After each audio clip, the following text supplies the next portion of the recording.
In the 1960s, early 60s, Dorothy and I had a chance to go on a cruise with Matson Lines to the South Pacific. I had a special interest since I had spent a year and a half in New Guinea in World War II, and we both had been intrigued with the area.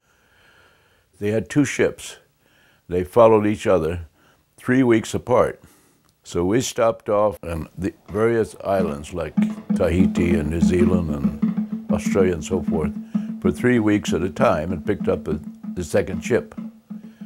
And that was a very good exposure to the South Pacific because it offered us enough time to get a little bit acquainted with the islands and with the people.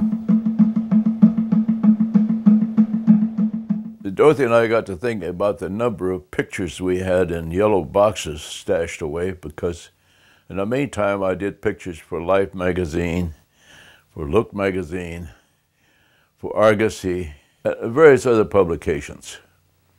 And I was trying to get a pretty big collection of pictures on the South Pacific area. We thought of the possibilities of doing a book. Dorothy, being a writer, had no problem in researching the material we needed to go with the pictures.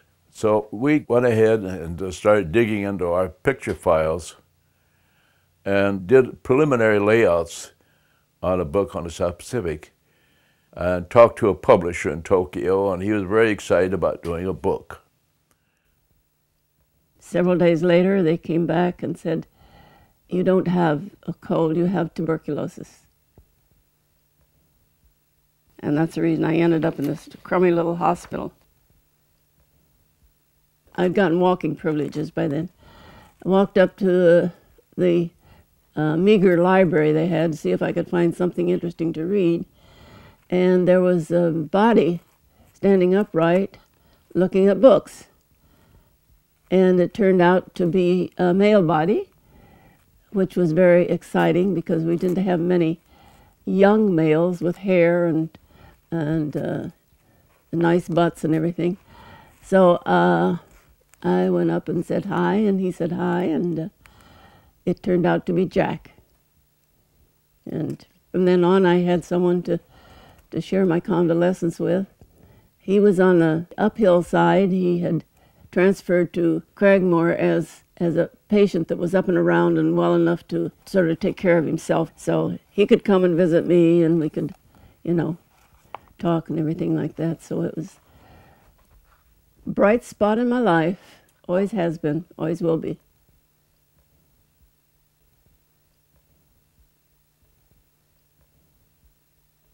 And what the end of the story is, as I wrote it here, what I'd really like to do is photography, magazine photography. My husband said.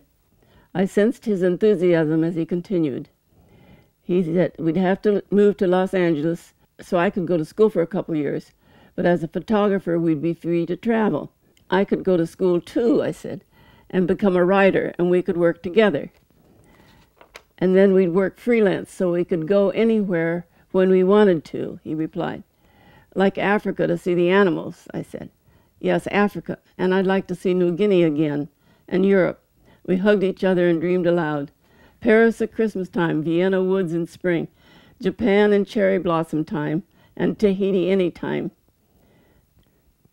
We'll stand on Australia's Great Barrier Reef, go trout fishing in New Zealand, see the Acropolis by moonlight, Zanzibar and Samoa, Spain in winter, Mexico and the Mayan ruins, Hong Kong and Singapore, and London and Addis Ababa and Cairo.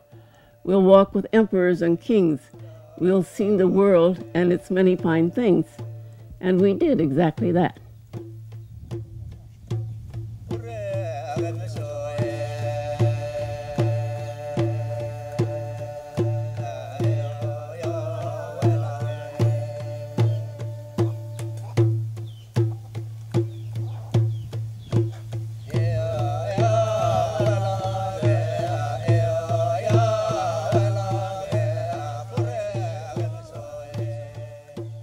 This is an aerial shot of Moorea, which is an island 12 miles from Tahiti.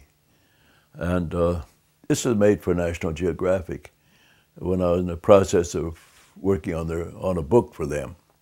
So I always liked the shot because it shows the starkness of the land and compared to the beautiful blue lagoon and the reef.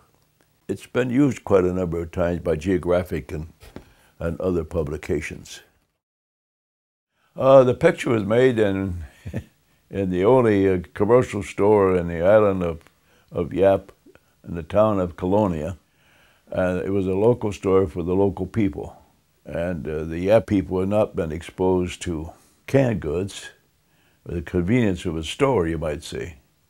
She was shopping, and I managed to get a picture. I wanted something for the Saturday Evening Post that said progress from a almost Stone Age up to, you know, a modern society.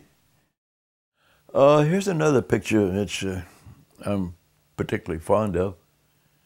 It was made in Micronesia on the island of Ponape. It's just an ordinary thing. There was no setup here. I just happened to stumble on this little boy rolling a hoop in the rain. And I was very fortunate to get a couple shots of him. He was having so much fun doing it, he didn't pay much attention to it, which made for a much better picture. And as you can see, I panned with the shot to give motion to the picture, which was my idea for adding a little something to it.